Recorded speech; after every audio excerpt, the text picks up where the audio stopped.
there's an entire band playing in Washington Square Park. They're playing, I don't know if you can tell, but this is a fucking cover of MGMT.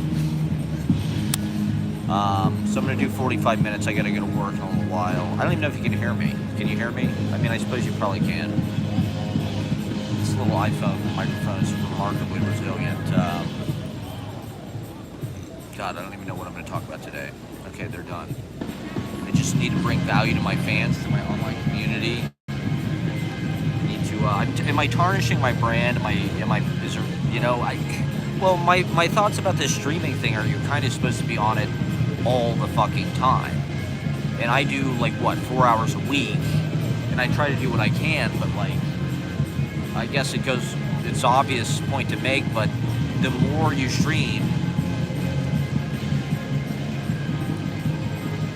the more watch hours you get. I'd probably get more viewers if I just literally just stream like this without even being in the fucking thing. That's kind of a nice. So I'm in Washington Square. I didn't even talk about the Trump assassination attempt or anything yet. So maybe I'll talk about that. I was having a conversation with a friend last night. He said he thought it was fake. It's sort of an unoriginal. They keep hitting the same button. My brother thought the last one was fake. And he's not really the kind of person that, is necessarily a conspiracy theorist, but supposedly he was on his golf course.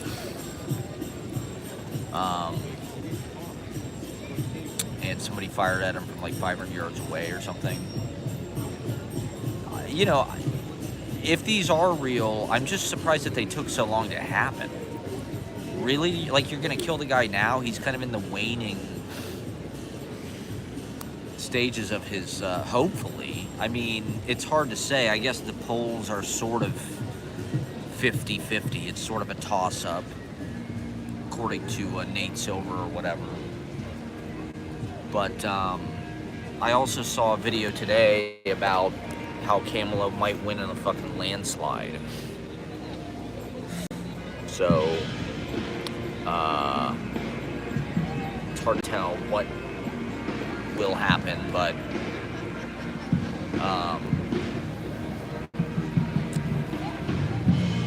I'm surprised it took this long, basically.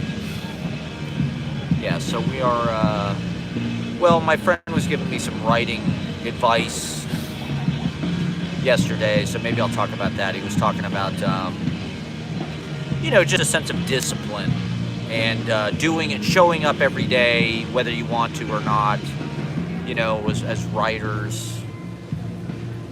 I've been doing this for so long. I feel like I've heard and I've internalized and I've lived every fucking bit of process wisdom there is. My practice was very disciplined for a long time. Probably from the ages from high school until, I was, 30. I pretty much wrote every fucking day, more or less, for 4 hours a day. That was my goal. Or if not every day, at least 5 days a week, just like it was a job. I was definitely of the mind that, if you treat something like it's a job and you do it like it's a job, eventually it will become your job or something, right? If you just write. And so that's what I did, my goal was to write 8,000 words a day, right? Or 8 pages a day, I guess, which is probably 3,000 words. That was my fucking goal when I was writing short stories, when I was writing novels. And I feel like my body just reacted against it. My body just said, hell to the no. You got to go out and live your life. You got to go to Washington Square Park and live stream. So my work basically has 2 sizes now, and it has 2 kind of I just sort of pour the work into, it's either a notebook or a live stream. I usually do one or the other. The notebook is kind of like the poetry. The live stream is sort of like the prose. But it's should I just be fucking writing right now? Would that be a better way to spend my goddamn time than doing this? I guess they aren't the same thing. Even as I'm such a huge proponent for talking as a form of composition and as a form of writing. That's what I'm trying to explore here. So in a certain way, the time that I would sit down and put things on paper, I spend a lot of that time now doing this. And among other things, writing on stage, writing in music, System Lord, that's a form of writing. Vlogging, that's a form of writing. TikTok videos, that's a form of writing. Open mic stand-up comedy, that's a form of writing. So it's kind of more about exploring this kind of polyphony of angles of verbal expression, literary expression, articulation.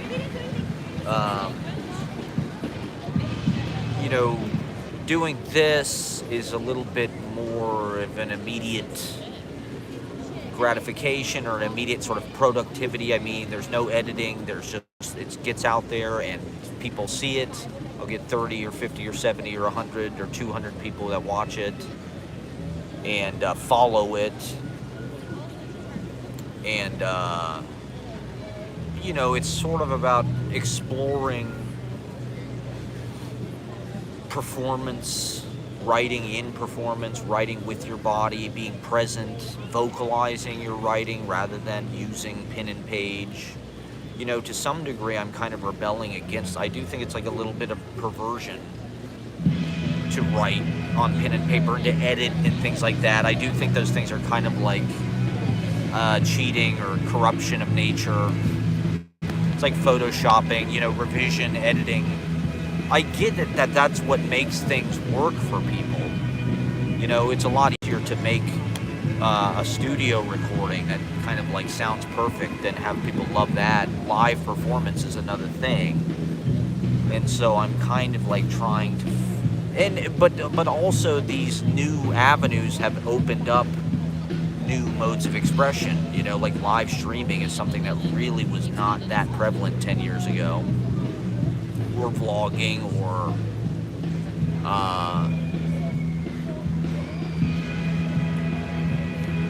and so getting into these spaces, using the tools, but applying, and it's also like, I don't know, just like frustration with the way that a lot of poetry kind of lays on the page, academic poetry, stuff that gets published, stuff that's super considered, super worked over, revised, perfected, whatever. There's a lot of, I've thought all this stuff through.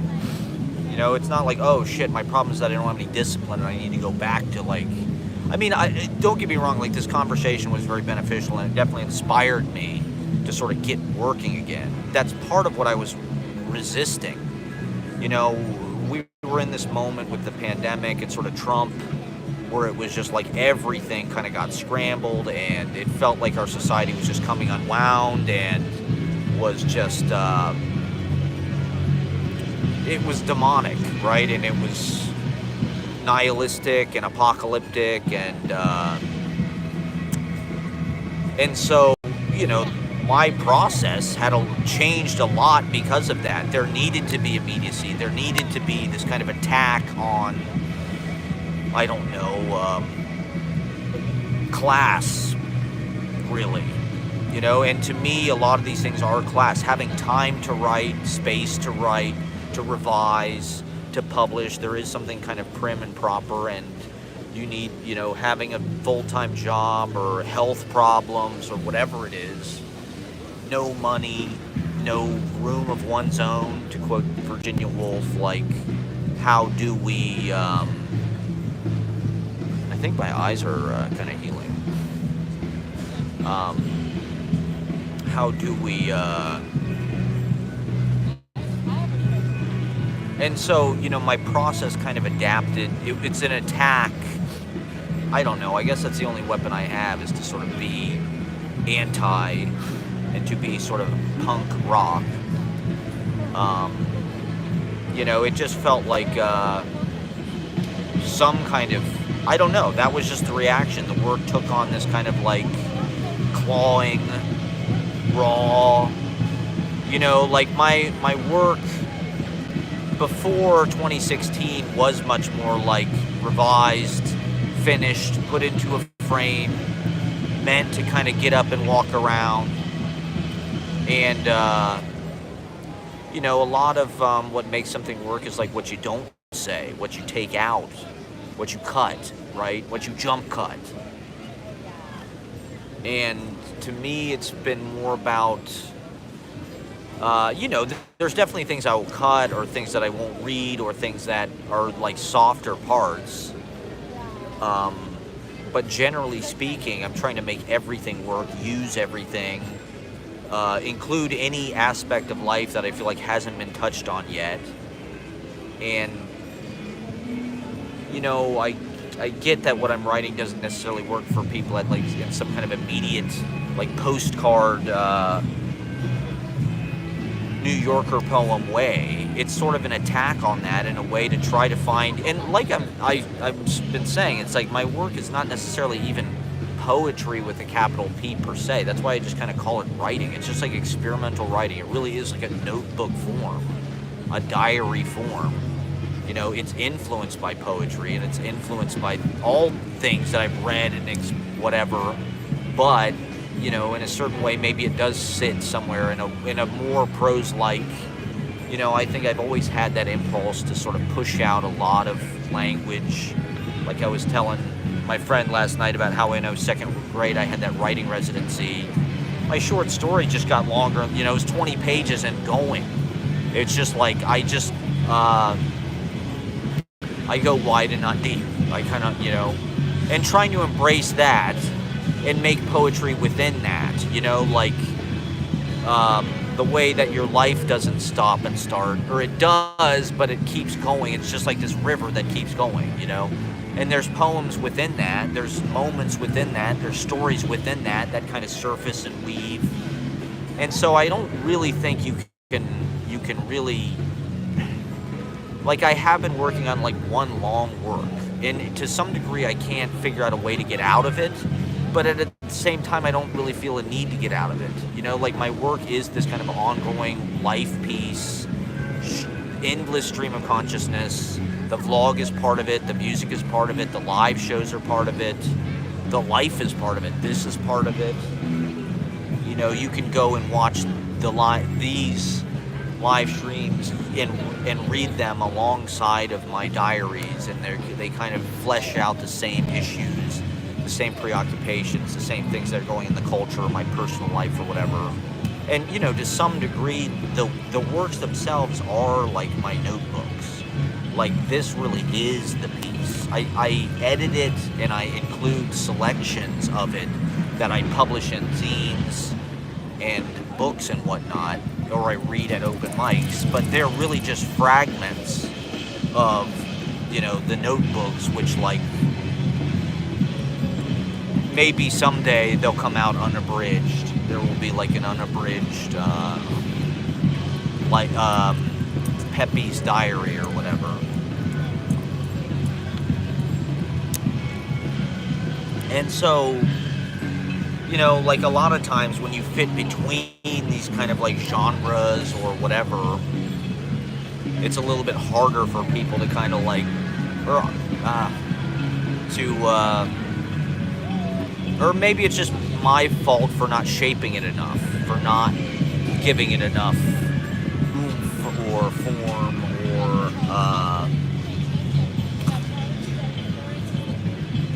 impact, immediate impact. Maybe I'm not trying hard enough. Or that's sort of been the technique for the last few years. It's been about not trying. Exactly. That has been the point. Just letting things come to you, creating language and doing the work, creating writing, but also like there's this Philip Whalen anecdote where I think Joanne Kiger was asking him about, he was doing some, or she, you know, there's some kind of prayer ritual. It's almost like the rosary that you do with like beads, where it's like this bead is this prayer, and then the next bead is this prayer, blah, blah, blah. And there's like stages to it, and you know, there's like some kind of like super rigorous religious fucking thing that you have to do. But Joanne Kiger was asking about it, and Whalen said, you don't have to do all that. You just play with the beads. when you're a master like he is, you just play with the beats. You don't have to do all that rigorous kind of bullshit.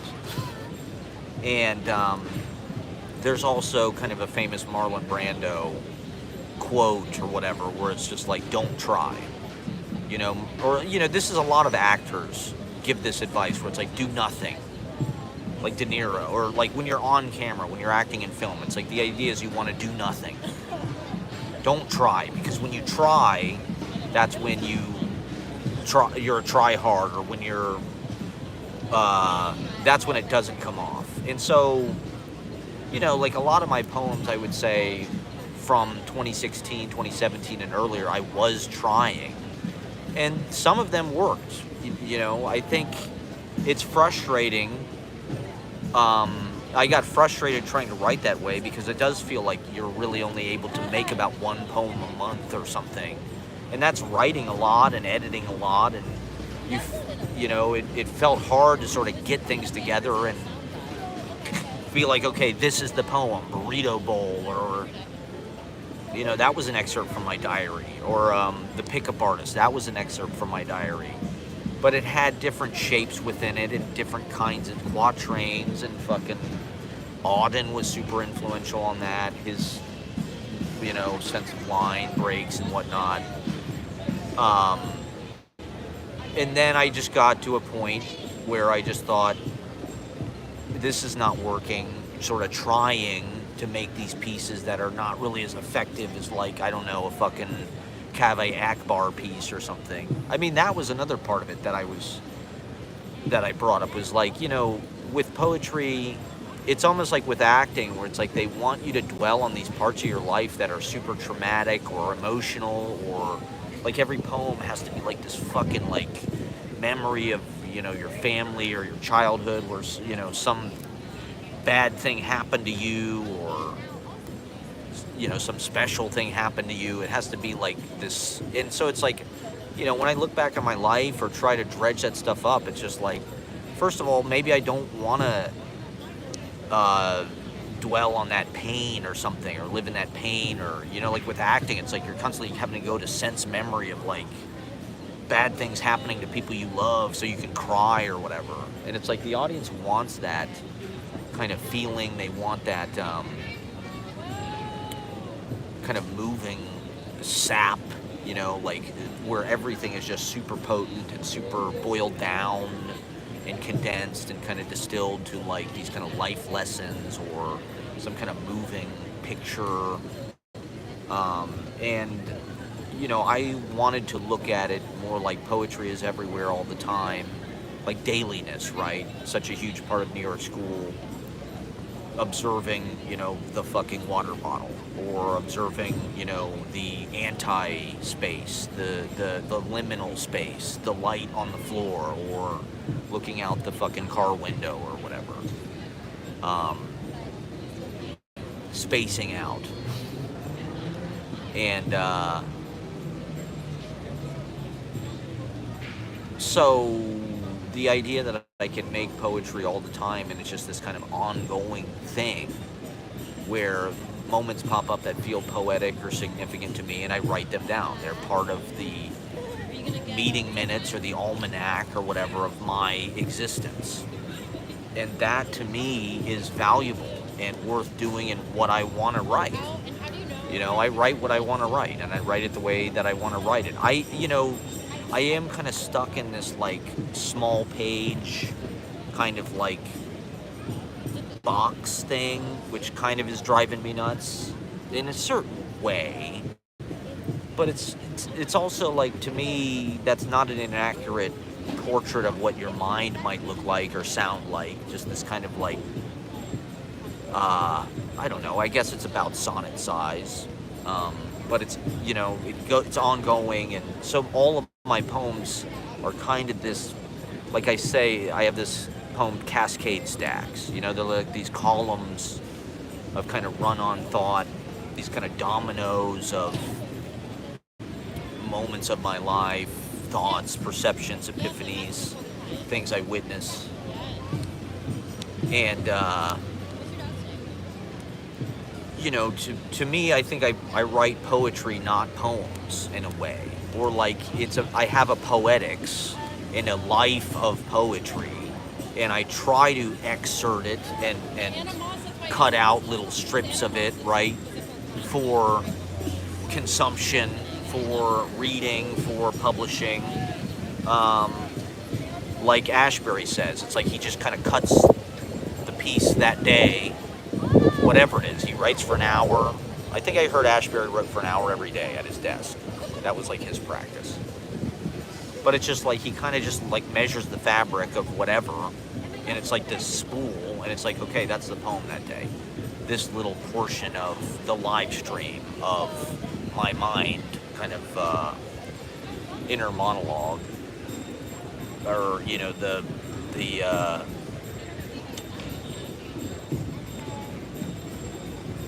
the effects of consciousness, the impressions of consciousness, how they kind of course and shift and change. That's really what I'm trying to capture, and to do it in more of a long form way feels necessary. I'm continually interested within the content within the poem, because I can use it as a funnel or a form to house whatever I want to comment on or say, or whatever poem I want to write can kind of go within the Cascade stack or the flow. Part of what I'm trying to explore is flow state, and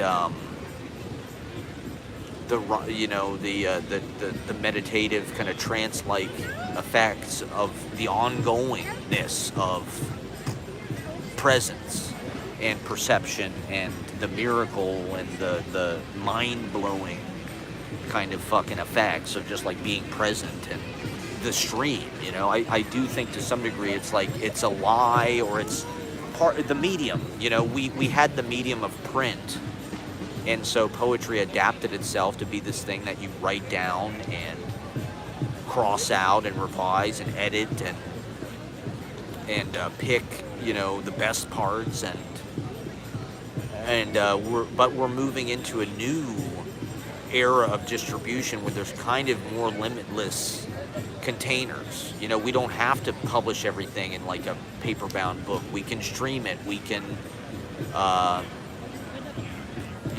do as many fucking Instagram posts as you want to do. You can fucking whatever that might be. Do live, do long fucking podcast type. I was talking to my other buddy Omkar, ran into Omkar, shout out to Omkar, and he was telling me a little bit, like, because he's in a band with Sparrow. Sparrow is super disciplined, but he was also saying Sparrow likes to be unprepared. With like, he said a lot of their songs they wrote on stage. They wrote Synagogue on stage, I think at Bob Holman's birthday party. And that's totally what I'm trying to do. I'm trying with Holy Smokes even. It was like, because our practices were like these 2-hour, 3-hour long improvisational songwriting. And they were amazing what we were able to make, through spontaneous composition. And so I'm still kind of trying to chase that high and invent a new, with the arrival of the phone as sort of a new kind of illuminated manuscript and kind of on-the-go television, broadcast channel network. Everybody's got their own network. Everybody's got their own media empire that they're captain of, kind of managing. It's like, I wanted to fucking stream Holy Smokes practice. We recorded every fucking practice because you could. It wasn't like you had to run tape. It was like you could turn on your iPhone and record every fucking practice you ever did. And why not release that? Why not try to make that and write new songs every time and say new things every time and reflect what's going on now? And so I've been kind of like caught between this thing where like I have songs that are finished, I have poems that are kind of written, but they're almost like in the wake, they're almost like, these buoys that we've thrown out or something to kind of track where we are. But the most exciting thing is kind of the new work and ongoing and inventing and I think there's something about being unprepared that like forces you into like with Holy Smokes, having to make up rhymes on the spot because it was a rhyme driven thing. I was writing couplets basically. You know, I had spent years and years and years writing poetry all fucking day in my notebook, so I was very like used to just writing my ass off. And you know, I had internalized a certain amount of skill with language, and I had a certain amount of muscle built up. So it's just like, well, I turn that to improvise, you know, freestyling basically, right? Look at fucking Lil Wayne. Look at how much fucking work Lil Wayne puts out. The dude, I think he's made like 10,000 songs or something. The dude can literally make an album like a day, and they're fucking good. You know, I think to some degree it's like a lie that things have to be overproduced, super commercial, super revised. I'm not necessarily against that too. But I'm kind of more like, look at Bob Dylan, right? The way that he kind of records and stuff. He records more like a jazz guy, where it's like, you know, he doesn't have a bunch of charts and shit. He just starts playing. A lot of his stuff is first take. And I think he likes it that way. There's something about, you know, it's like playing pool or something, or, you know, like with sports. You know, there's no way to like revise sports. Like, sports is live. You got one fucking shot at it, and you got to be like on your toes. You got to be present. You got to be responsive, listening, and acutely talented to be able to fly with these people, to fly with. But, you know, if Bob Dylan did a bunch of overdubs and, you know, played to a click track and blah blah blah, it's like his records would not be what they are. They'd be, you know, maybe, I don't know, could he be Jeff Lynne or something? I don't know. Or Boston. You know, we live in a commercial era where like people want that finish. They want product. They want. And so for me, a lot of my 30s has been kind of about exploring the difference between process and product, inhabiting the art, living in the music, living in the poem, living a poet life. It's not about, oh, I got to go to my desk for 6 hours today and finish this poem that I'm going to send to this magazine or whatever. It's almost there. I mean, I used to do that. It almost killed me. I had to live my life. I had to be out in the world. I had to be in plain air. It's almost like Impressionism, right? It's like they got new kinds of paint so they could go out into the world and paint. They didn't have to be indoors or whatever. The technology changes, and so the art changes, or the container changes, you know? I mean, poetry is always there, but look at Homer. Homer didn't write anything down. Homer was fucking blind. It was all up here, right? And so the earliest poems were these, and were song lines, right? These kind of like nomadic, troubadour songs of the landscape that were ongoing and explicatory, navigational, inclusive of everything, and kind of matched. The meter was like the peripatetic. It was like your gait, walking, right? Philip said, compose while walking, which is something, right, that I'm always doing. And even if you see me read on stage, a lot of times when I read, I kind of like do this like walking thing. It's like, that's not on purpose. That just happens. And I think it's because like I'm so used to writing while I'm walking, or like, if you look at the, you know, the form that my poems have on the page, it is like kind of meandering, wandering. I gotta be at work, I think, in 45 minutes. Yeah. Oh yeah. No one is watching, no likes, no views. But we're out here anyway. Because that's what you do. You show up. Yeah. And you keep showing up. What the hell else can we do? You keep writing, you keep... But I do like the idea that I think there's value in sitting down and making an effort. Like, that's something that I've been not necessarily lazy about, but like I said, it's we've been in this kind of anti-work era. That was our rebellion to like the murder of the planet. You know, it's like these capitalist kind of techniques of like, let me sell you my poem, let me work it over, let me revise it, let me make it a product, let me make myself into a product, let me make myself into some big brand name that's worth money, famous, genius. You know, like I'm kind of like just rebelling against all that. I don't like the hierarchy. You know, I think poetry is just something that kind of belongs to everybody. And everybody should write it and everybody can write it. And if you look at the way that, you know, people at open mics write, it's way different than the academics and the people who work things over, who work for the corporations of expression. You know, MFA programs, these big factories of here's how you have to do it, or you have to play ball with us or die, or get some job that's slavery basically and gonna abuse you and kill you and take your entire life, take your writing time. You know, for me it's been about we live in this productivity mad society where it's all about achievement. If we're not achieving constantly, what is it? I saw who was it? Some French theorist. I don't know if it was Lacan or who was it? Foucault, one of those guys. Barthes, maybe it was Roland Barthes.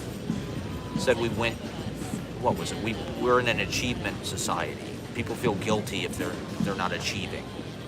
You know, and that's why we're so like productivity mad.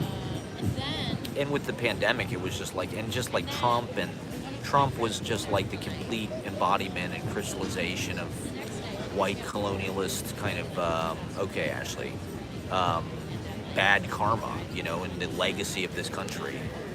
And so we had to do something that was against that and fucking trying to bring that down and anti that and sort of anti the self. Okay, love you, Ashley. I'll see you in a little while. It's 5:20. Okay.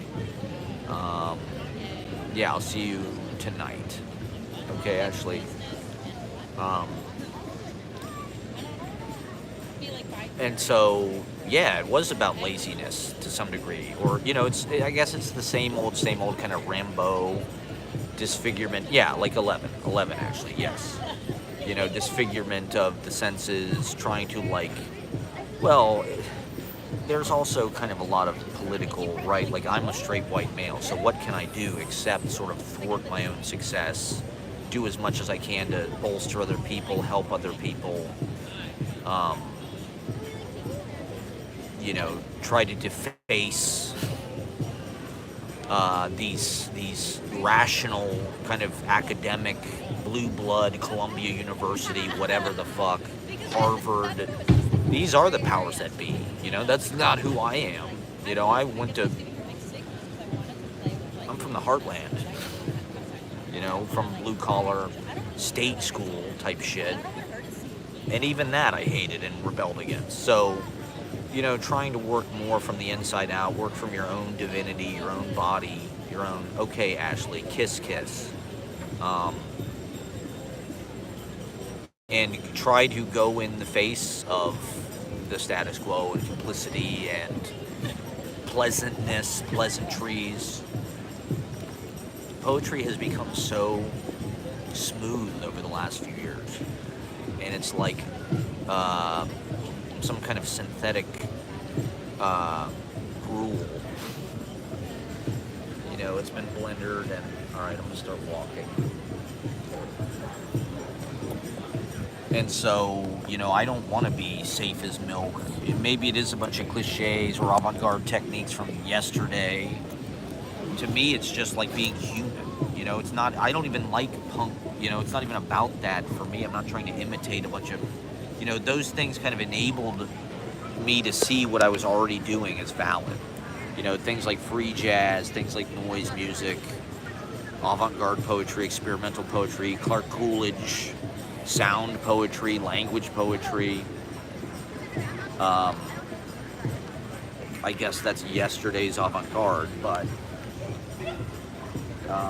you know, now I just see a bunch of marginalized people who are learning to speak like the master. You know, they're just like learning like the fucking how to be eloquent, like they went to fucking Oxford or whatever. It's like that's the master's language. Like, fuck the bourgeois people telling us that we're not valid or we need to, you know, work harder. You know, America is such a fucking toxically overworked fucking society that you know, I kind of want to actively disobey that in my fucking what I do. You know, I don't want to just like adopt the same techniques as the capitalists. You know, the point is to make something that's not trying to exclude people based on some kind of like talent hierarchy or something. You know, it's like however you want to write your poetry is valid.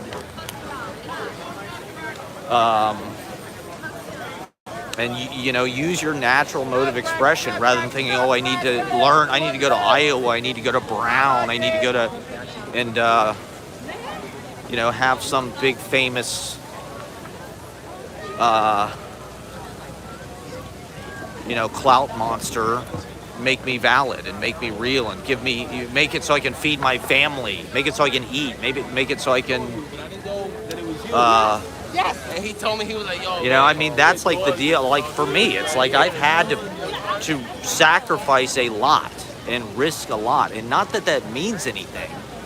You know, the only thing that matters is like what's on paper, I guess, to these people. You know, like you can't really become a better poet by reading about poets or even reading poetry. It's like you kind of just can make it or not, I guess. And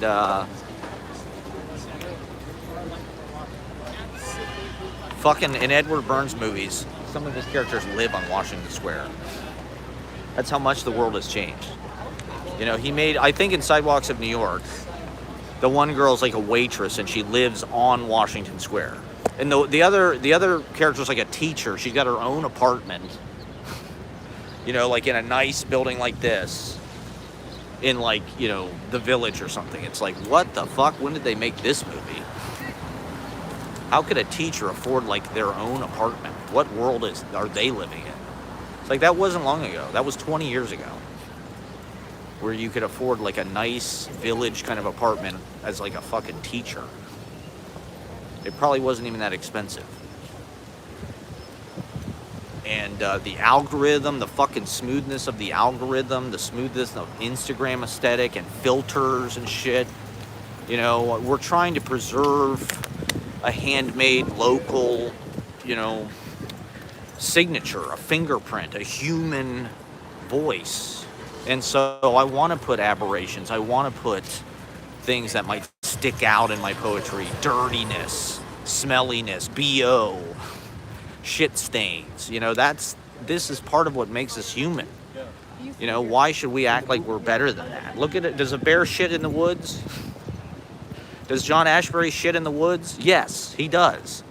Just because he's the Pope and he wants to affect like he's some kind of aristocrat or something. I hate these fucking bad luck spots. I hate them. Whoever is painting them can go fuck themselves. I think that is such a negative piece of shit thing to do. Like, fuck off with your fucking stupid bad luck spots. Why the fuck are you doing that to people? I don't know. Maybe they're just bombs. They're landmines for the NYU. I heard it's $100,000 a year to go to NYU for the tuition. That is absolutely nuts.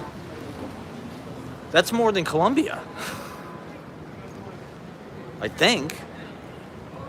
I didn't know that. I thought NYU, I didn't know all these kids that went to NYU fucking had rich parents. I guess they do. I mean, I fucking have Barron Trump's here.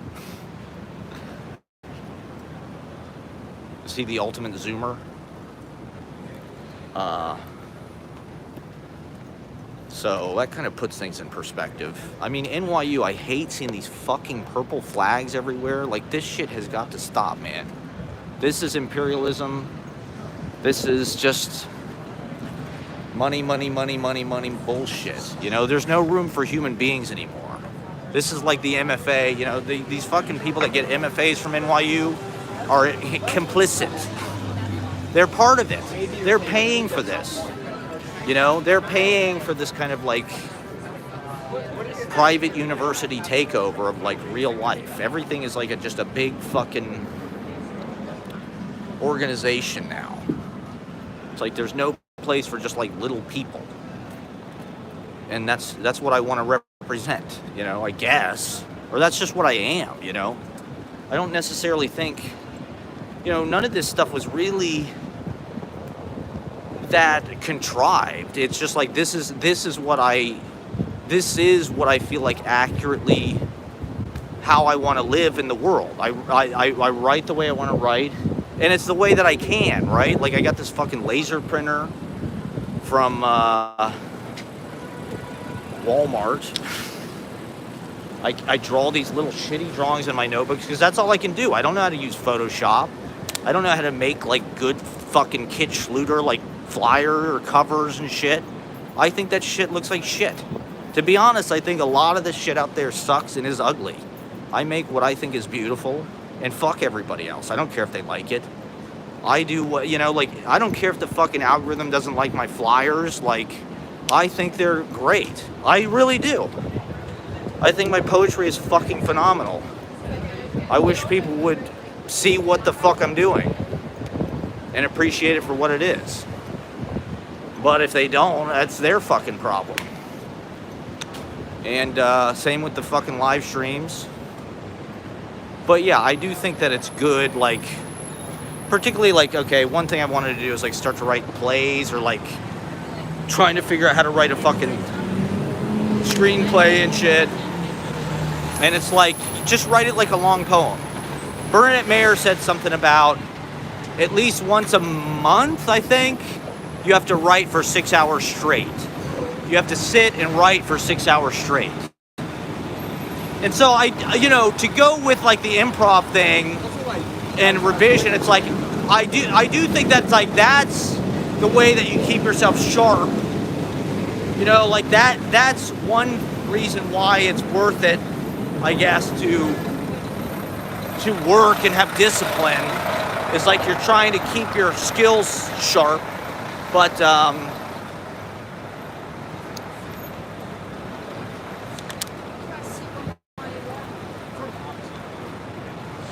oh God. Everybody in New York hates me. I'm doing this so it's the 2-year anniversary of the open mic, and I'm getting no positivity from people. It's just amazing how shitty people are. And how they can go from thinking you're so great to like not even acknowledging you, not even looking at you, just thinking you're a piece of shit. What really feels unfair about it is I feel like I've been like tried without actually, nobody's like interacted with me. You know, it's just like you see people's opinions change based on like nothing. It's based on like what they perceive of how they view you from afar within like the group. If everybody in the group decides you're a piece of shit, all right, thanks for watching. The Old Geezer Show. What's up, Old Geezer? Thanks for watching. And, you know, it's like none of these people have ever actually even fucking talked to me. And so fuck them. You know, like if you're not going to interact with me, if you're not going to talk to me, then don't judge me. You know? And piss off.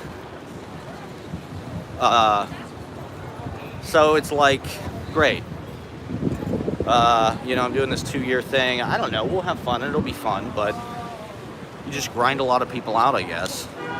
Grind out a lot of relationships, and I don't know. They all love each other.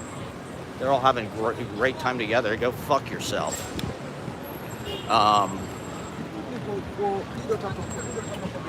You know, I've always been a loner, an individual, and so, you know, I'm too old. I appreciate people giving me, like, advice. Like I said, it inspired me. Like, I do think that if you want to sit down and write a play, it's like sit down and write for 6 hours. And just, like, crank out as much of it as you fucking can in one sitting.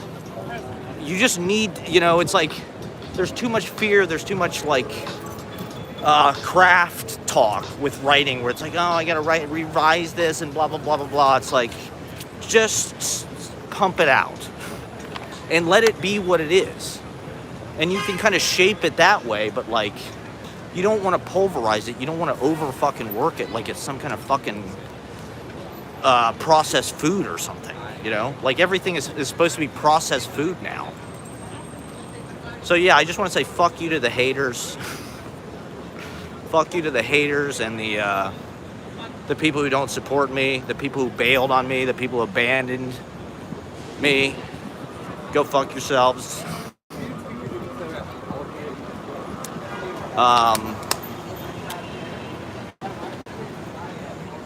So I don't know. You know, it helps. Like, I do agree there are blind spots. It helps to have like a second opinion maybe, or an outsider's perspective. But I think ultimately with poetry especially, it's like there's so little to get out of it. So why not just write what the fuck you want to write? Why not make yourself happy? Make it as good as you can make it, you know, for yourself. That's the beauty of doing it, you know, is to like figure out what you feel, figure out what you, what's on the inside, you know, and to feel that kind of like beautiful, blissful, kind of transcendent kind of art of that, of being able to let it out. You know, it's like only after you let that stuff out that you realize, like, holy shit, I had all that in there, you know? That's the fucking point of it.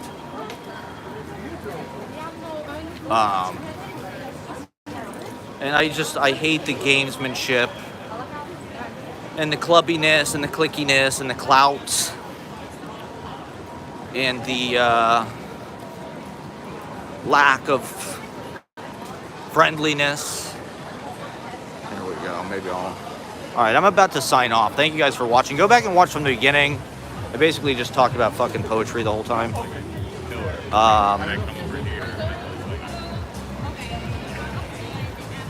Selling some kind of fucking clothes or something there. What else? Was there something else I needed to talk about? I'm sure there was a million fucking things. But yeah, I gotta get to work.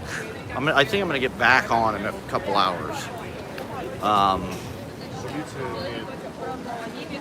You know, it's about you know, subjugate or sublimating one form of procrastination into another. You know, it was hard to write a novel, so I started writing poetry, and then that sort of came into music, and then that.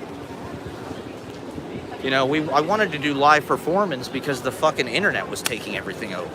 It felt like, you know, live was the only way to beat Instagram, was the only way to beat the apps and the phone and shit. And then at